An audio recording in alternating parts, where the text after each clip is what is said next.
Hello everyone, Dr. Samantha Cottrell here for the Imagining a New We video blog, and Betty is here too. A video series designed to help history teachers and other history educators teach history in ways that are more meaningful, transformative, and inclusive for their students, maybe for their cats too. I don't know, we'll see. It's funny because in doing these Source Saturday videos, and I'm looking at archival materials and like today a museum exhibition, and I'm so like conscious of rules related to archival images and museums, such as no drinking, no cats.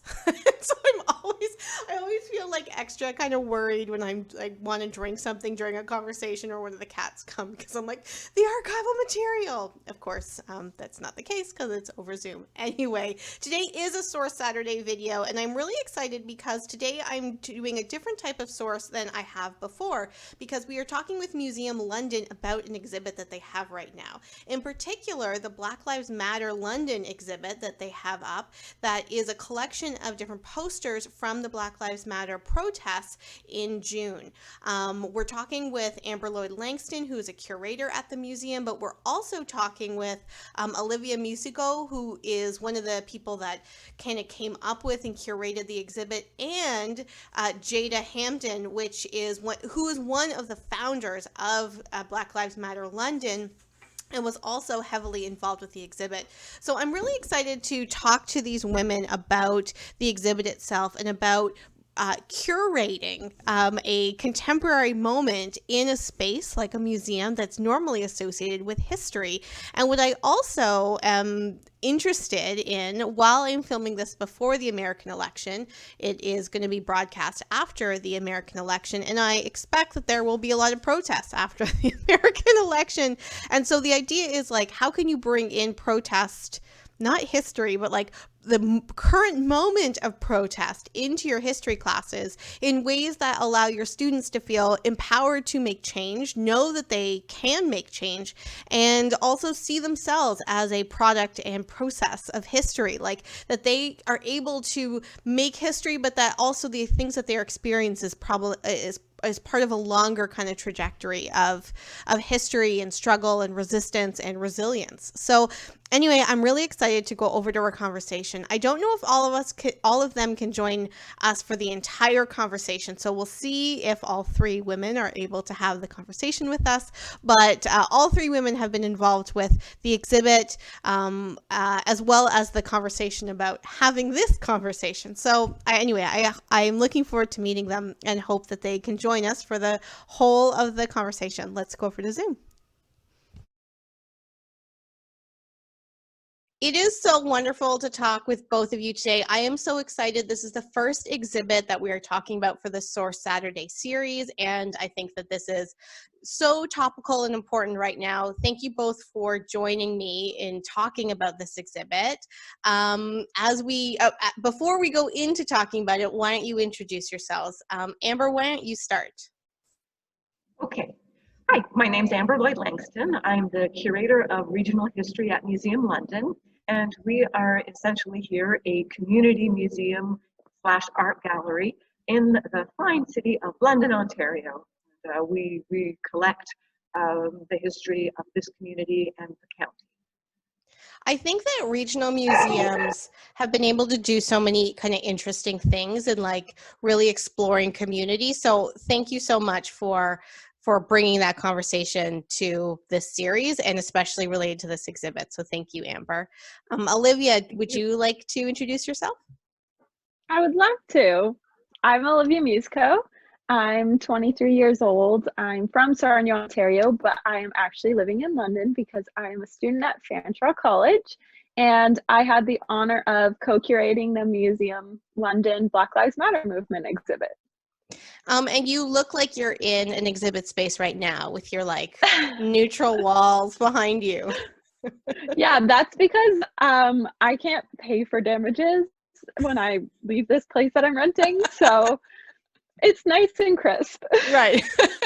That's fair. All right. Well, we have another person that's joining us, which I'm so excited. Jada, can you please introduce yourself? Yep, so I'm Jada. I'm a first-year university student, and I'm one of the original founders of Black Lives Matter London. So I organized the first protest that brought out 10,000 people.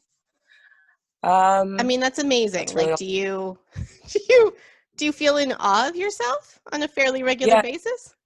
Like it took me a while to like fathom that, like 10,000 people, because a lot of people that came through, and it's like the count is still going, and we have like our own like management team and people who post, and it's like has like over 9,000 followers now, and it just feels good that knowing like where I'm like educating people and that I'm making a change like one step at a time. Yeah, that's fantastic. And Jada, you were saying you can't stay very long, so your answers will kind of come in and out of this conversation due to the magic of editing. So thank you for making time to talk with us. What is this exhibit that we are talking about today? Amber, why don't you start? Okay, so I'll give my take on it, and then Olivia will say what she thinks. So the exhibition is about 117 signs, protest signs that Londoners made and carried at the June 6th protest or rally, whatever you want to call it, that was staged in London in Victoria Park to just express outrage over the killing of George Floyd in the United States, but also to acknowledge that London and Canada both have issues as well. I recognize that, or at least I hope, that this is a huge historic moment and that there actually is going to be change because of the degree of outrage that people have been expressing. And so I felt like as a community museum whose responsibility is to tell the history of this community, I need to think strategically about what people who follow me in this position of historical curator at Museum London are going to want to do in this museum and what stories they're going to want to tell. And I thought that this is one they're going to want to tell. So I needed to go to actually try and collect some signs. So that's why I went. How the exhibition came about, that is very much intertwined with Olivia. So possibly it should be her turn now, so I don't take all her words. Okay, so yeah, Amber did a great job on summarizing what the exhibit turned into and how Museum London kind of joined the picture. For me, it started when my friends and I decided that we were going to attend the protest. And so we got together and we were creating signs one evening. Actually, it was the Thursday evening prior to the Saturday protest.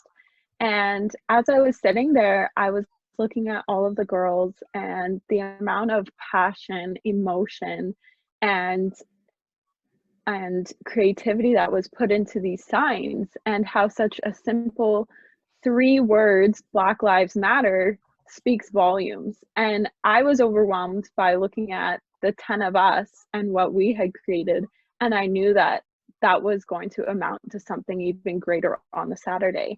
So I kind of said to them jokingly, like, I'm going to turn this into a museum. Like, this is going to happen. And they said, okay, Olivia, yeah, like, if anyone's going to do it, it's going to be you, I guess. And I was like, okay, challenge accepted. So the next morning, I just took a shot in the dark and I decided to message Museum London on Instagram. And I said, I kind of have this idea and I think it'd be really cool if we could collaborate and create something to commemorate this moment that's going to happen on Saturday. And at that moment, we didn't even know what the outcome was going to be. We didn't know how it was going to turn out, how many people were going to be there, how we were going to collect signs. None of that was figured out.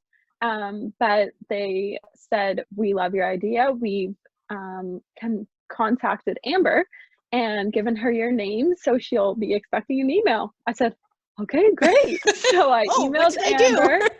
Yeah, what did I do? I emailed Amber and she said that she was going to be attending as well. And the plan was just to kind of collect whatever we could.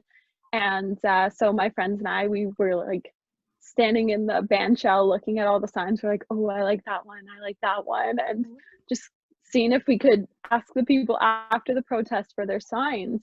And then I took it upon myself to introduce myself to the girls that created the protest. And I said, I have this idea. They said, oh yeah, Amber came and spoke to us as well. I said, amazing.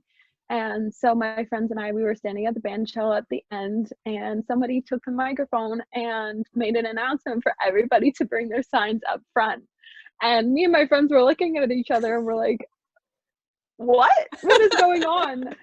And I kind of got filled with tears about the amount of support that everyone had. And we said, we don't even know what we're doing at this point, but thank you for donating your signs. Like, this means so much to me. And so we just collected them all. And thankfully, at the end, we were all like, okay, so now what's going to happen? And my little brother had bought his first truck like 3 days prior. So I called him up. I said, Maxie, we need your truck. And we filled his truck with signs and we brought them back to my place. And then we kind of went from there. And that's how it all got started. And as Amber said, there's just over 100 signs there. But the amount of signs that we got from the protest is well over 500. And so going through the process of having to choose signs and everything like that was such an emotional experience. I know it was an emotional experience for all of us who were looking at the signs, because these placards, they're like pictures. They speak 1,000 words, and you can feel the emotion. You can feel the anger, the sadness, the passion created in each sign. And that's what this museum is all about. It's all about emotion and continuing the conversation. And there are other women that are involved with this exhibit that couldn't be here today. Do you want to just introduce their involvement? Maybe Amber, you want to introduce their involvement? Sure. So there's a group of 5 young women who actually took it upon themselves to organize this rally. And I just want to emphasize, these are late high school, just graduating high school young women. They're absolutely amazing what they were able to do, because I think 10,000 people showed up to this rally. So I just want to emphasize they are extraordinary. 2 of the 5 ended up working with the museum and with Olivia to put together this exhibition. One of them is Keira Roberts, and the other is Jada Hamdun. And Jade, how did you come to this exhibit? Amber was saying how she understood the kind of importance as someone connected with history. Olivia was saying how she sent the direct message on Instagram about wanting to do an exhibit. Tell me how you got involved. Well, Olivia was contacting Keira, and then Keira let me know about the exhibit, and I'm like, I think that's a great idea. So then I went with Keira the first day to pick out like what signs we want on the exhibit and like other signs, like, because there's a lot. So we had to pick like a couple to put on the exhibit, ones that we find like had a lot of meaning. So yeah, Keira was the one who told me about it, and then I was like, yeah, I want to be involved in this. So what was the process of picking the signs? I just remember, I forget whose house it was, but we went to someone's house and then we picked up a couple signs, put them in a pile. It's like, these are the signs we want, and these are like maybe, and then the other ones no, because there was a lot of repetitive ones, so we had to pick ones that just displayed a lot of emotion and a lot of like information. And then after we picked the signs, we went to the museum, and then we organize them in the way that we want them to be on the wall, and then Amber gave us the measurements and everything, so we had to follow those measurements to see like where they're going to be on the wall, really. What I asked them to do was to do the choosing. So I said, don't edit. There is at least one swear word up there, but I said, that's okay. I think we can handle the S word. We'll live with it, and it's front and center up there. It's easy to find. I also said, don't censor. They were concerned whether we could say defund the police, for example, whether that would be politically incorrect. I said, no, don't worry about that. Put it in, good picture. So really the only thing I said was, don't mind swear words, don't censor, and look for color. So, because I wanted it to be very colorful, very impactful, because as you can see, it's on a very large wall behind me in Museum London, and I wanted it to be eye-catching. After that, I also said, try to choose as many messages as possible. And so then I left it to them. And it was so exciting to listen to the 3 of them discussing the merits of every sign, and I really didn't say anything. I was just the list keeper and the photographer. So I made choices. That was what I decided should be my role, because one, Olivia was the one who reached out to us to make this exhibit in the first place. And two, as the organizers of the actual rally, I really wanted Jada and Keira's vision of what they were wanting to achieve reflected in the actual exhibition itself. So they were amazing. Focused, intelligent, thoughtful, insightful. I haven't got enough superlatives for the three of them as they worked together. And so collegial and cooperative. They were a joy.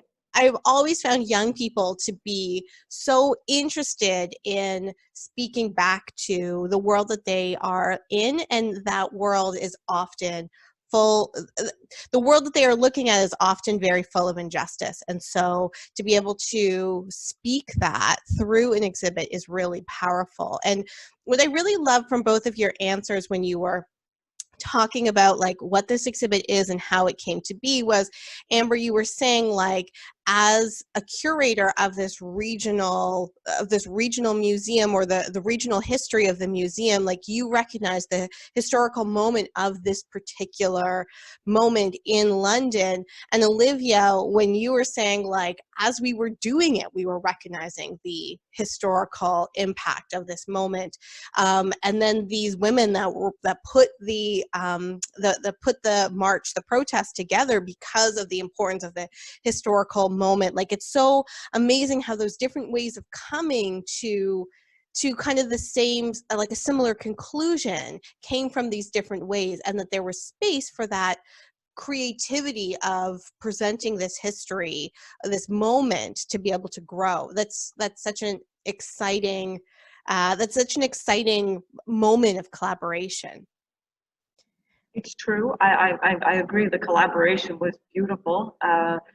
I also think that this was something where we were all potentially had not exactly the same objectives in putting the exhibition together. Mm-hmm. I think we overlapped in many, but I can speak on behalf of Museum London in as much as we also want to demonstrate to our wider community that we are relevant to our community, and that we are interested in being space, a safe space, a brave space even, for conversations that aren't always easy to have.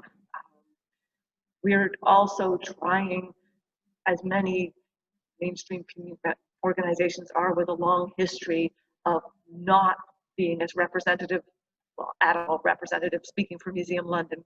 Our collections have nothing really to tell the stories of Black and Indigenous and people of color in our community.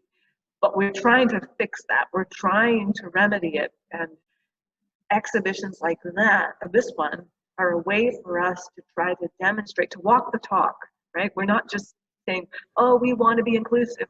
We are trying to be inclusive. We're trying to show an anti-racist practice in the things that we present for our visitors. So that was certainly one of the goals of putting this forward.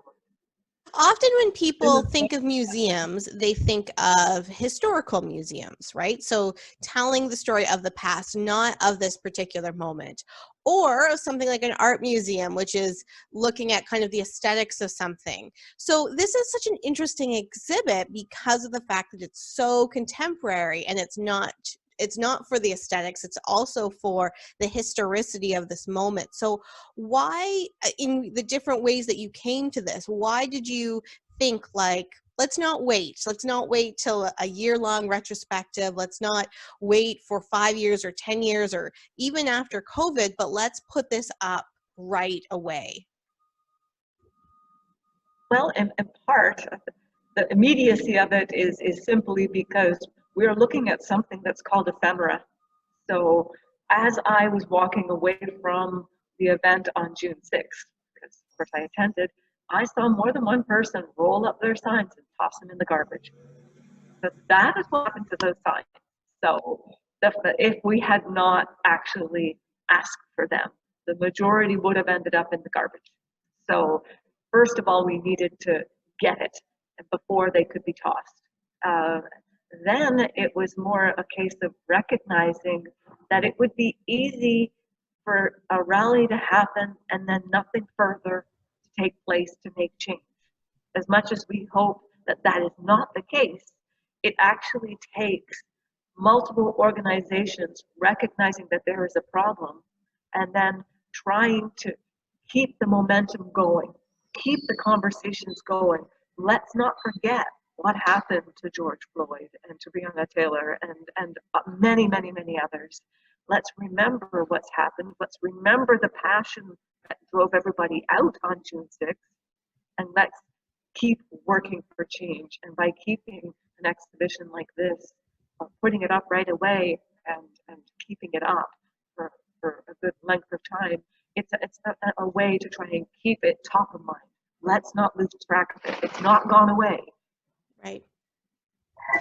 Olivia, when you were thinking of the exhibit, did you think it was going to like go up in a couple months, or were you thinking like, oh, this would be such an interesting thing to have as like a historical document? Yeah, so I was eager to get started as soon as it could happen. When I think of creating change, it has to be present and it has to be a continuation of what started this.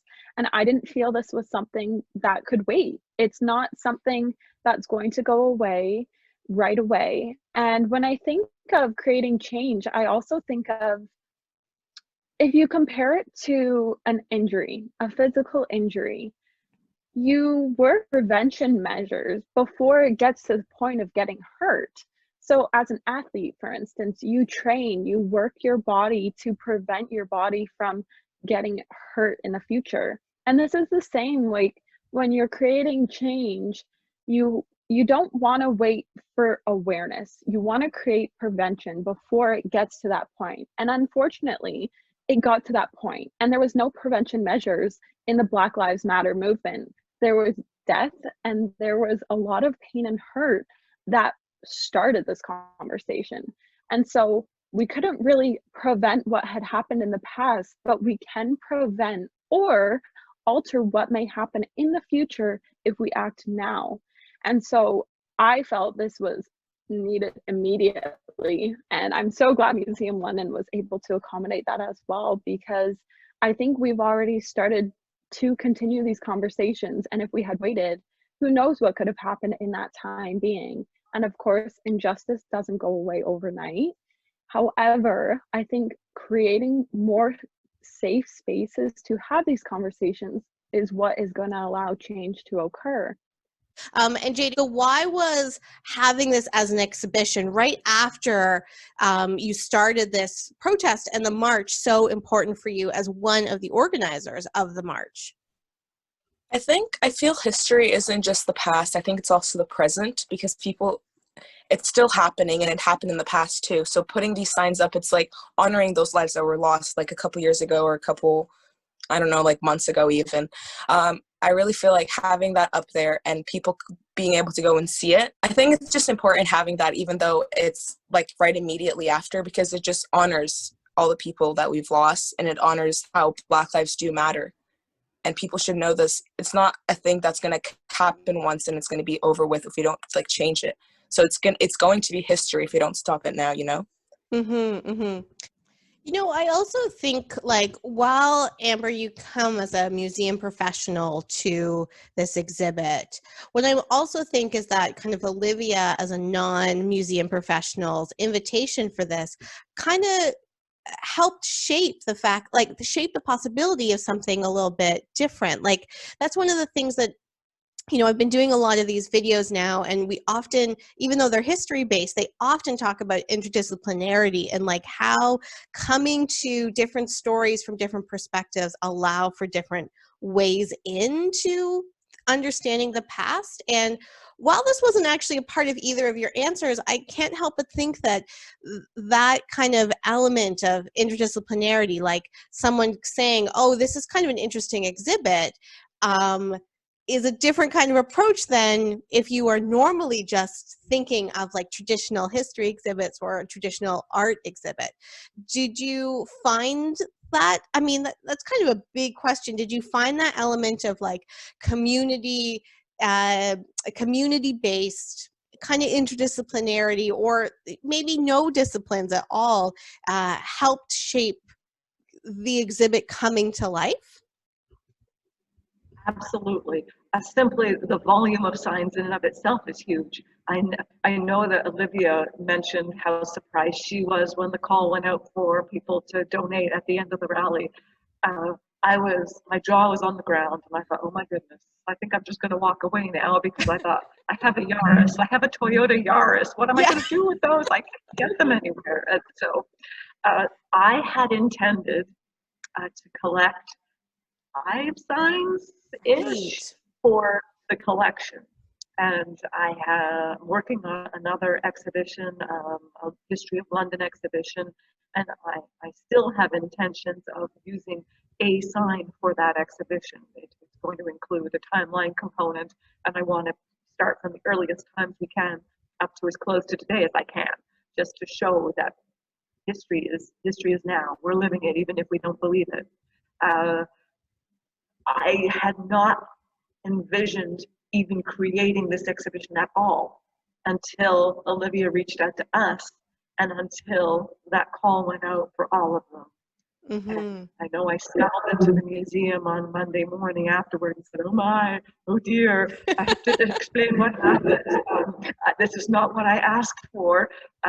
It's likely a very good thing, but it's not my fault, I didn't do it, just in case. Because it's collection practices, right? Amber, what you were saying about like, I was like, we'll do one sign, or we'll do a collection of 5 signs, but having this like amazing collection is outside of collection practices, which is why one of the very small reasons why there are so few material and archival records and artifacts related to women, Black people, Indigenous people, people of color in Canada generally. And so as a museum curator, did it help you, or did it kind of shake up how you normally think about collection practices in relationship to the fact that like, this is not how I was expecting to collect? Certainly, because ideally I would have wanted to have known each person who made the sign so that I could capture their story and their name. So I'm just going to make one thing clear, though, maybe it didn't come through. We're not acquiring all 117 that have gone on display. We're still only going to acquire about 5. Because we, as other museums, will be in the same situation. We just don't have the capacity to care for a huge number of them for long term. So we're going to try and choose a sampling, including Jada's brothers, because we know who did it, and because it's powerful for all the reasons that Olivia said. Those are the ones we're gonna still make choices. But the way things played out is, at least with this exhibition, if we can show by the volume of signs that are on the wall, give an idea of the numbers of people who came out. Which, if we just had one sign on display in our permanent exhibition, as I intend, we're going to say 10,000 people came out, but it won't have the same impact necessarily as seeing a whole wall of signs. It's quite an impactful display when you walk into the space. So I think for me, it just made a good idea into a great idea. It was a good idea to go and collect 1 or 2 or 5. It's a great idea to have an exhibition of 117 of them. And so that's how things can go from to wow. There are going to be more protests coming up, especially with the American election and the fact that people are still questioning why Black Lives Matter. There's going to be a lot of protests, I think, in the next 6 months to a year. So what advice would you give to a teacher that might want to use something like protest materials in their classrooms, but they're like, maybe it's not really like, a history topic right now? as someone who has been a student and as someone who is actually in school to be a teacher, I think it's important to address things that are relevant to today.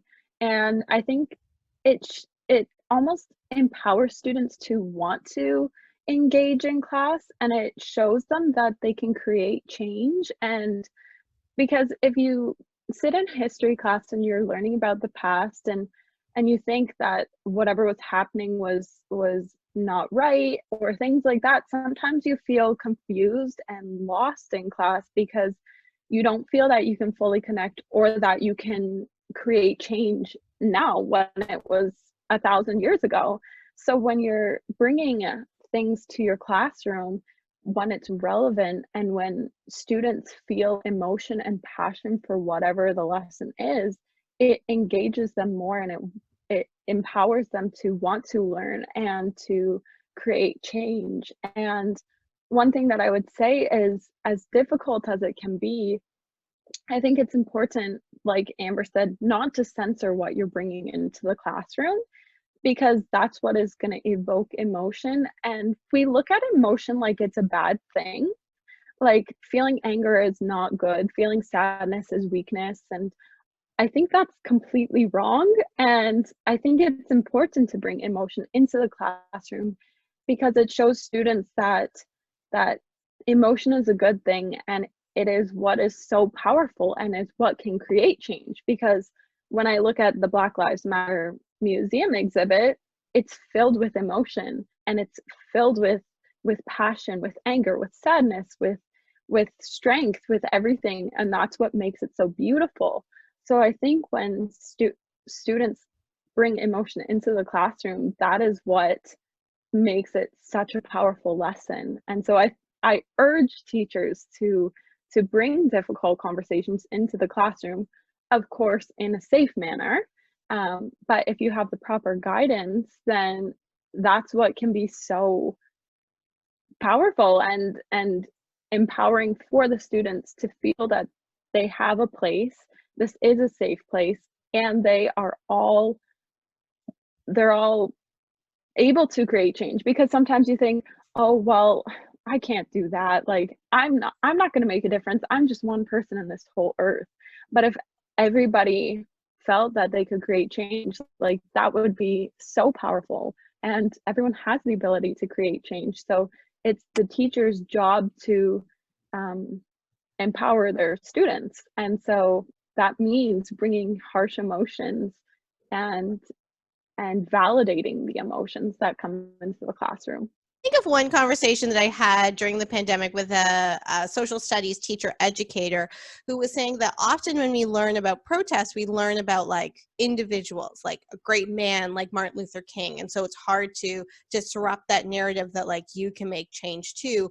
Or we hear distorted narratives like with Rosa Parks, that she was just like a tired old lady and not part of a longer kind of connection of activism, that again you don't think that you can make change. Jada, as one of the organizers of the march and the protests, is there an element of the history that you want to be able to like resonate in history classes, and that people can bring in the material that they see at Museum London or protest material that might be coming up? Well, when I was like thinking about making the protest, I made like comments and I'm like, oh my God, I'm the next Rosa Parks, because it's like she did like a huge change and the Black community and everything. I don't think I want to compare myself to any of those activists because I'm my own person, and they were living in a different time frame than I was. But they're definitely inspirations to me because they were also regular people who were just sick and tired of seeing the same thing over and over again. So it'd be cool, yeah, maybe in the future, people are like, oh, London had like this protest a couple years ago, but I don't feel like I did anything too special because I did this because I had to do it, and I did this because, change has to be made. So I don't like want credit for anything because it's a momentum, and I jumped on the wave of the momentum that was happening, and I saw protests in the United States. And I came along doing this protest because I was like to my friend Keira, I'm like, I really want to go to the one in Toronto, but we weren't able to find a ride there. So I was like, what if we just start one here? So then when I had that idea, I was like, maybe like a couple, like 50, like a couple hundred people come maximum. And then I got like my first follow and the first reshare. I'm like, maybe this will be, you know, a point in history, something people will reference to. People are like, oh, remember the protests in London, Ontario? So that really makes me happy that, you know, especially the museum exhibit, because that's just like proof that that happened. And there's proof that 10,000 people came and made those signs. And it's just, you know, it's just a crazy thing. And so so if and when there are more protests after the American election and over the next, you know, few months, probably related to the American election, and teachers want to bring in some of these ideas to their classroom, do you have any advice as someone that that was an instigator both of the march in London, but also such a key person for the exhibit? I would say bring those things in, let people have discussions, because that's the only way the world will move forward. People are going to disagree, people might agree with you, but you know, it's just the matter of right and wrong. People might not agree with like Black Lives Matter, they're like, but all lives matter. But it's just something they have to like teach them that yes, all lives do matter, you know, but not all lives are always at risk. Right. So there will be many other protests because this fight isn't over yet. So I do encourage teachers to bring that into classrooms and let people talk about it. And then, you know, people disagree with the protests. Like, what are their ideas? What do they think is going to make a change? You know. What do you hope people learn from this exhibit? Well, I don't ask for much. I just think people should educate themselves and learn that this is the world that we're living in and that we all have to make a change. And that exhibit just brings that to life, brings it like, you know, people can see it in their faces. Like they can see people are in pain and people are making signs, people want to change. So I think all I want people to learn from this is just, you know, this is the world that we live in. You have to educate yourself to make this a better world for everyone and make everyone feel safe and welcome in their own skin. Yeah, thank you.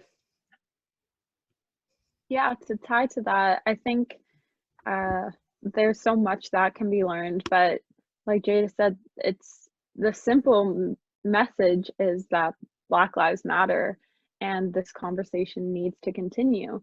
And this is only one space that this conversation is happening, and it's your job to bring that with you in your everyday life.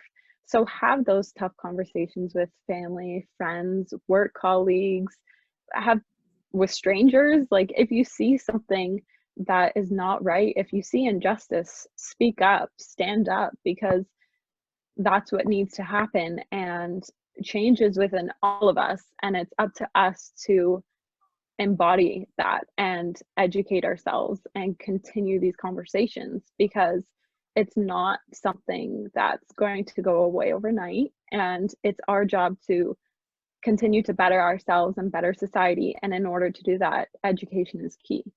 I just want to add on to that.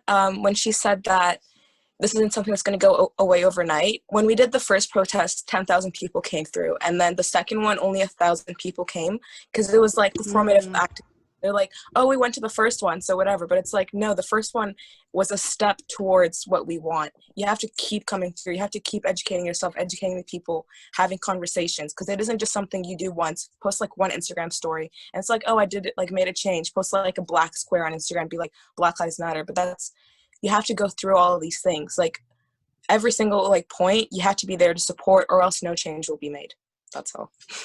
Yeah, I think that's a really important element, and I appreciate you bringing the numbers in too, because we can look at this exhibit and say, oh, like look at all of the signs. There were so many people, but it is like, how does that follow through to conversations after this, and an action after this? And that's why it was interesting, Amber, when you were saying that like this, you saw this too as part of your a mandate for Museum London. If we're going to say we're going to be more inclusive and we're going to recognize our practices that might be identified as racism or just racist practices, like we have to do the work of anti-racism. And that's kind of interesting too, because a protest is a moment, but an exhibit can allow for that recognition of more than just that moment, and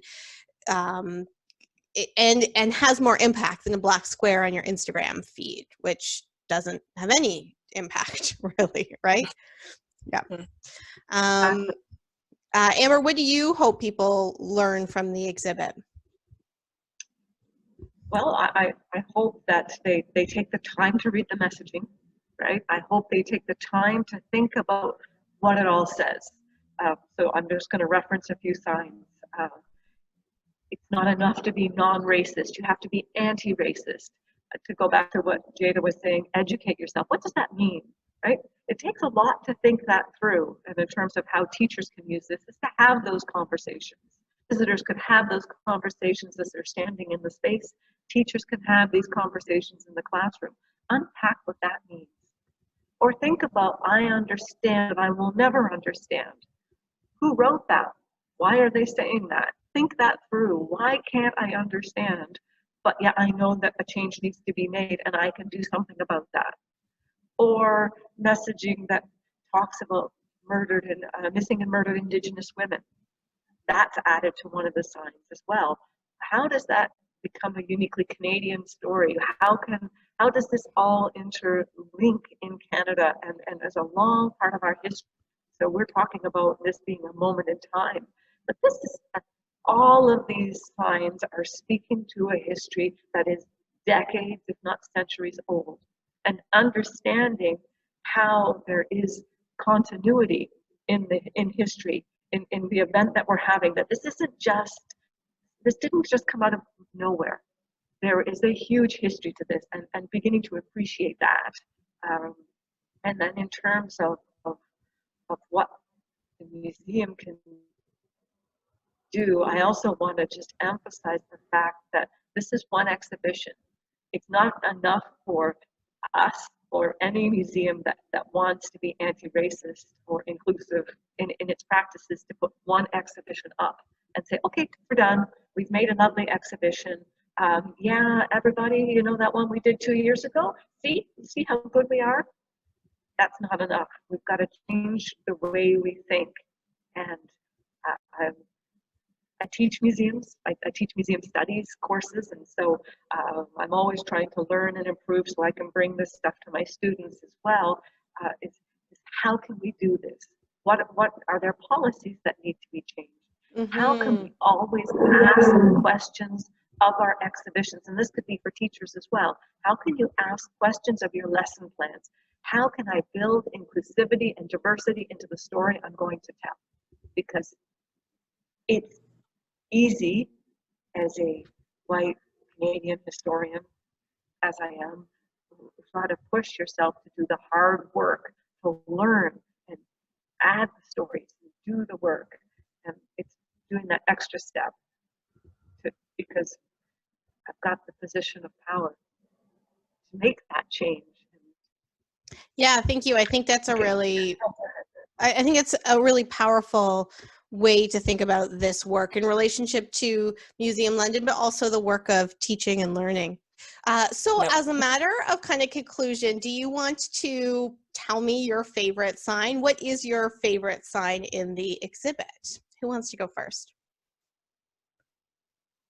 I have to think. Just give me a second.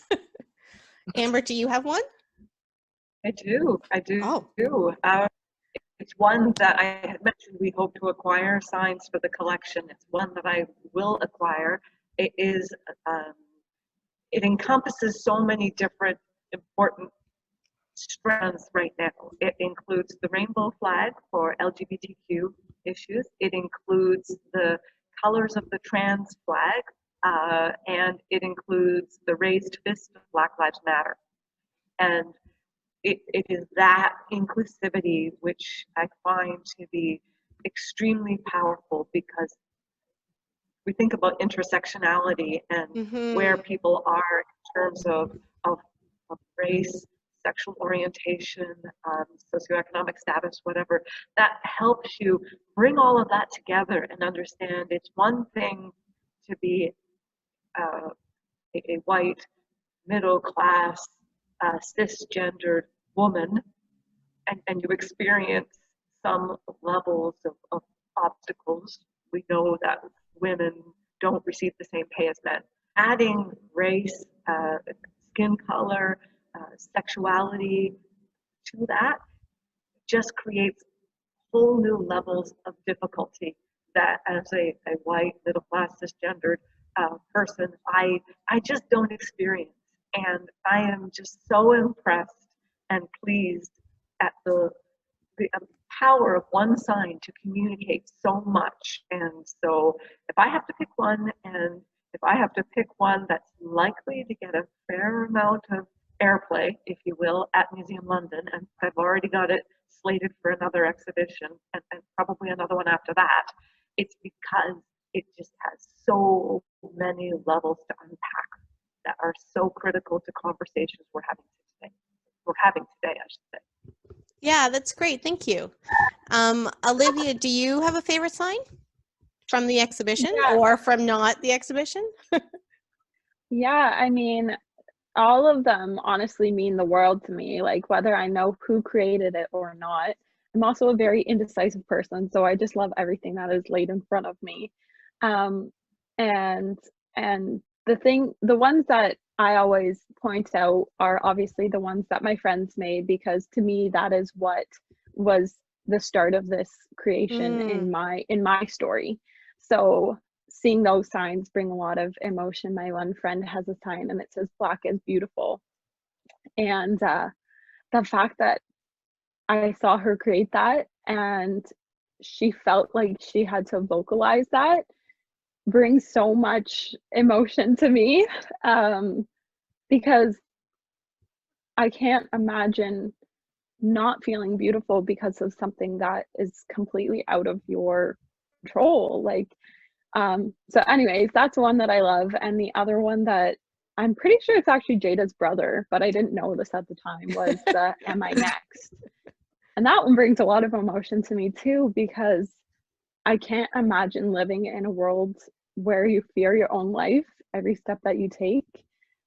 I remember speaking with the girls, and after the museum, I could go home and lay my head on my pillow and feel safe falling asleep, and not everybody feels that way. So to know that my friends, my family, my neighbors, my students fear their own life and every step that they take is a kind of what really enrages me and brings a lot of anger to me. And I used to think anger was a bad thing, but I think that is something that I'm embracing. And when I see Am I Next, I'm filled with anger, I'm filled with sadness, and that is what's driving me to continue to have these conversations. So those are the ones that hit home for me. Jada, was that your brother's sign? Yeah, that's my next one. Yep. Yeah. What did you have a favorite sign that was part of the exhibition or that was part of the march itself?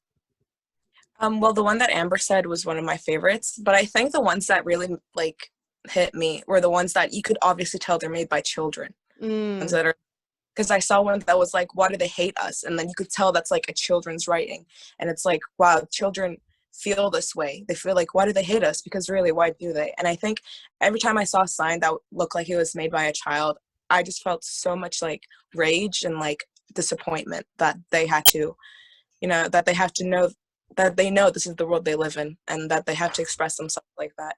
Because I saw like a lot of children there, and I was like a lot of Black children, and I was like, this is really upsetting. Like, like children are that, the system is built against them. Yeah. But yeah, I also have like a couple favorites that me and my friend made like before the night of the protest. I think there was one, it's like, who do you call when the police murder? I really like that one. And then there was one that really stuck with me, and it was like, being Black shouldn't have like place a target on my back. So that one of my favorites. So we can see the exhibit at Museum London. How long is the exhibit on for? It's slated to go until December 13, and then it is a wall exhibition. It's been fully photographed, so it will live for a little longer in our past exhibitions folder. And the fact that there are photographs online mean that everyone all over Canada can be able to see the exhibit, even if they can't be at Museum London. And Jada, how can we connect to Black Lives Matter London? We have an email on our Instagram account. We also have a Facebook account. I usually go through the DMs, but if it's urgent, you can just email the account on the contact information. And on Facebook, we also go through the messages frequently. Okay, and so that information is below the video for anyone that's interested. And Olivia, do you have other DMs out there of to museums for exhibit proposals? Where can we connect with your work, if at all, after this? I have not messaged any other museums. I've stayed true to Museum London. I don't know where this will take me. I know the girls of the Black Lives Matter London have talked about wanting like an office space, and I think it would be really cool to be able to incorporate the signs there. I think it would be cool to like continue it within different spaces in our community.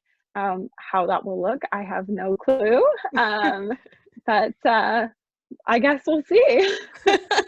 Thank you, all four of you. This was such a wonderful conversation, and I'm so glad that we were able to not only feature the exhibit, but the ideas behind the exhibit and the importance of kind of continuing that conversation of both the activism, but also in making that activism part of how we teach and learn about society and about history. So thank you all so much. This was really wonderful. Thank you for having me. Thank you.